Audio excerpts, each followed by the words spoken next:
Hi, everybody. Dan Illman and Matt Bernie are taking a look at Sunday's DRFBets race of the day. It's the Grade 3 Astra Stakes going 1.5 miles. Race number 8 at Santa Anita. We'll get to the analysis in a minute, but I do want to remind you that you have an opportunity to win a trip to the Queen's Plate in June, the first jewel in the Canadian Triple Crown. All you have to do is cast your vote for Horse of the Year in DRF's Eclipse Awards Fan Vote Sweepstakes presented by Woodbine. Vote and be entered to win a trip to the Queen's Plate at Woodbine this June. All you have to do is visit drf.com/eclipse. Let's meet the field of fillies and mares getting set to go 12 furlongs in the Astra. You can access free formulator past performances on the Race of the Day event page at drf.com. Download them, handicap along with us. We'll take the field in post position order, beginning with the number 1, Cheekaboo. You and I have always liked Cheekaboo. She's killing us because she hasn't won a race since June of 2016. She's stretching all the way out, and in a race with pace, I think this is a good spot for her at double-digit odds.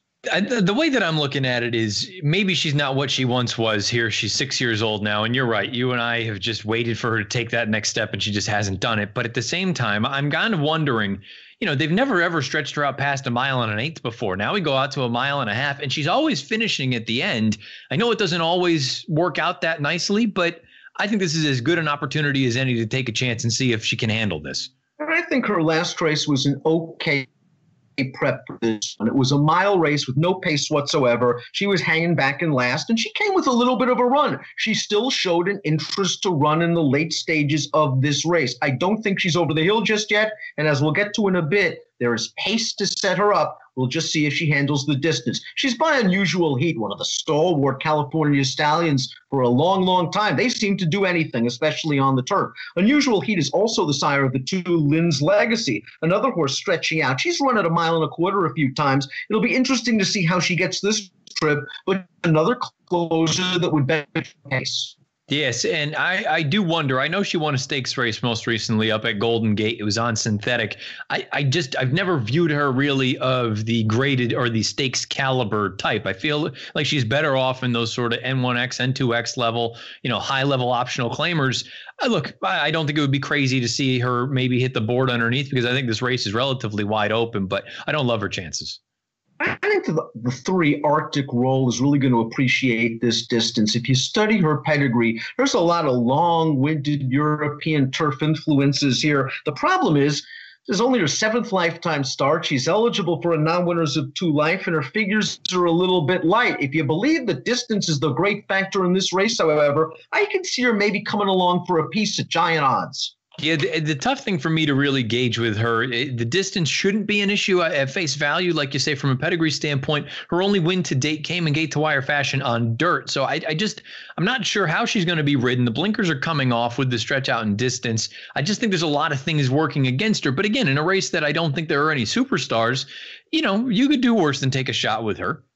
Taking the blinkers off might try to dull her speed, and I think that's probably the plan with the other speeds in here. Even with the blinkers coming off, our friends at Timeform US believe that this filly could be very forwardly placed, as we see from the Timeform US pace projector. They've got an Arctic Roll out there. I don't think she's going to be on the lead. I think that will either be the Baffert horse or the number 9 India Mantuana. Arctic Roll, I think, is going to be more patiently handled here. Yeah, I mean, realistically, that's probably their best option to try to get a piece of this thing. I think their best option to try to win this is to try to go and make a horse like India Mantuana drawn to your outside sit back. But at the same time, again, there's just such little as far as overall sort of body of work for me to really go off of with her. I'm just going to sit back and watch. If you're a Timeform US fan, you see that fast pace, you start handicapping by the last chiclet in the early. Number 4 expected to be last after a half mile. And Boselli's like Cheekaboo. She doesn't win very often. She hasn't won since 2016. She nibbles and she occasionally runs some good races. Last time out in the Bobby Frankel, Fahan Moura just kind of coasted along on the lead. And Boselli's never going to beat a horse like Fahan Moura in the form she's in right now. Maybe stretching all the way out is going to be okay for Amboselli with some pace. I think she gets a piece of this. I think she's a contender. Yeah, I mean, look, the connections, she may not get her picture taken very often, but they've got to be thrilled with her because more often than not, she comes and gets a piece and gets a little bit of this thing. The difficult thing for me, and I've been a fan of hers for a while, but for the longest time, she ran to the level of her competition. And recently, I feel like she started to lose that a little bit. She's now 7 years old. Maybe she can come with that big late finish and get a piece of this thing, but I just feel like that's the ceiling. Plein Air is the number 5, trained by Bob Baffert, beaten favorite in her last 2 starts, now coming off an extended layoff. But let's be honest, Plein Air came off an extended layoff to win this race last year in gate-to-wire fashion. Now, she was able to control the pace that day. I think she might make the lead in here, but she's going to have India Mantuana breathing down her neck. Plein Air runs well fresh, though, and again, she won this race last year when it was a listed stake. I just think the so many different things going against her, the distance off of the layoff, plus the additional heat that she's probably going to take early on. To me, she just has a lot of things going against her at 1.5 miles off this layoff.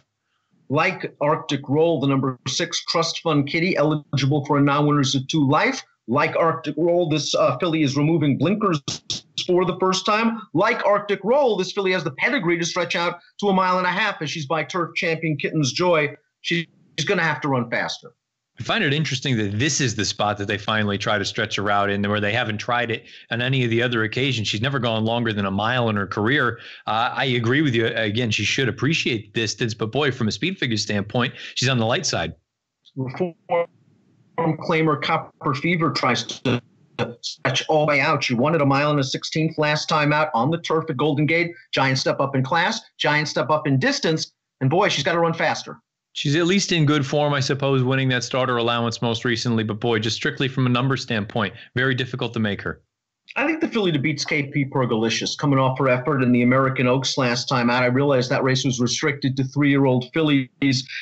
But KP Pergalicious at 90-1 carved out a legitimate pace that day and was very, very game to finish second to a Chad Brown Invader. I don't think being on the lead is what necessarily she does best. I think she is just as good, if not better, sitting from off the pace, and I think that's where she's going to be on Sunday. She also has Jeff Mullins in her corner. Mullins just does very well with at least one horse.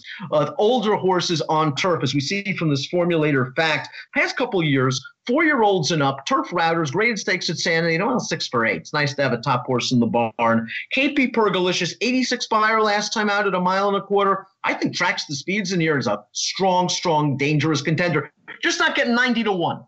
No, you're getting a fraction of that, and now you have Mike Smith listed aboard, so certainly that's going to depress the price a little bit more as well. But I agree with you. I think you get more of a reversion to the running style she employed when she broke her maiden at Del Mar. There was a fast pace that day, but she sat 2 or 3 lengths off of it. I think you get something similar here where she stalks probably those stretch out horses that are a little bit overmatched and a little bit cheap as far as figs are concerned, and then tries to get first run on the deep closers.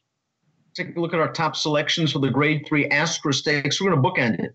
Matt's going down towards the inside with Chicaboo. I'm going way outside with India Mantuana. Tyler Bays was released on his own recognizance after being arrested in the red carpet handicap. I mean, he stole that race on the lead with India Mantuana, just going out there on the lead. Timeform US thought the pace was fast, but it helps when you're 5 clear and being ridden to go 3 furlongs from home. Tyler timed it just right that day, and I can understand anyone saying, listen, it's not going to happen that way on Sunday. Plein Air is in here. You might have some other speeds. I just wonder if India Mantuana is going to be another one of those East Coast horses that have come here on the West Coast, now has been claimed by this connections, and she's just better than these. I think she's going to sit a good trip. I think she's going to be a fair, playable price again. And I also don't think she's dependent on the lead. And that to me is the key to this for her, because I know her 2 big wins out there have come just basically spread eagling the field, kind of how we've seen Fahad Mura do.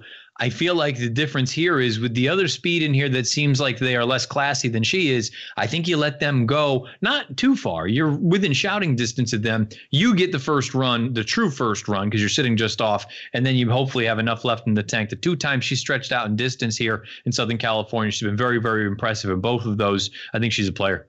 But you're getting Chicaboo at the 1.5 miles, considering her pedigree. I'm not worried about it too much, and the pace might make all the difference. I'm hopeful this. To be honest with you, I was torn between her and the outside runner, Pants on Fire. And then I looked at it and said, at the end of the day, I have a hard time looking at it saying, Chicaboo, I know she finishes.